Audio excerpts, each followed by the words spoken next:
வணக்க மக்களே, வாழப்பழைக்க துபாயில பழைய குருடி கதவு துறடின்னு எப்பயும் போல இன்னைக்கு ஞாயிற்றுக்கிழமை ஒரு மினி விலாக். அலங்காத்தால எந்திரிச்சு துணி துவைக்கலான்னு வாஷிங் மிஷினை திறந்து பார்த்தா நடுராத்திரி எவனோ துணியை உள்ள போட்டு போய் தூங்கிட்டான். அப்புறம் பல்ல மட்டும் விளக்கிட்டு காலை வெயில் காய மொட்டை மாடிக்கு போயிட்டேன்.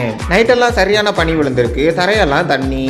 அப்புறம் கொஞ்ச நேரம் காத்திருப்புக்கு பிறகு பாத்ரூம் போய் குளிச்சுட்டு துணி துவைச்சிட்டு தூக்கிட்டு வந்துட்டேன். வாங்க துணி காய போடலாம். எல்லா துணியும் கொடியில தூக்கி போட்டு காய போட்டேன். அப்படியே ரூமுக்கு போய் என் நண்பே வாங்கி கொடுத்த டிஷர்ட்டை தூக்கி போட்டேன். ஓசில வாங்கி தரானேன்னு அளவு பார்க்காம வாங்கிட்டு வந்துட்டேன். கொஞ்சம் பார்க்க பெருசா இருக்கு. அப்படியே ரூமுக்கு போய் பார்த்தா அண்ணன் பழைய சோத்தை வதக்கி வச்சிருந்தாரு. சாப்பாட்டை தூக்கி வச்சு ஆளுக்கு பாதியா ரெண்டா பகிர்ந்து சாப்பிட கிளம்பிட்டோம். பழைய சோறா இருந்தாலும் அண்ணன் நல்லா சூப்பரா வதக்கி வச்சிருந்தாரு. சாப்பிட சூப்பரா இருந்துச்சு.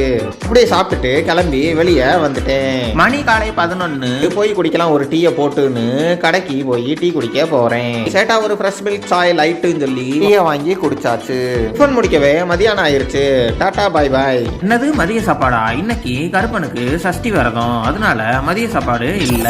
லைக் பண்ணுங்க, கமெண்ட் பண்ணுங்க, சப்ஸ்கிரைப் பண்ணுங்க.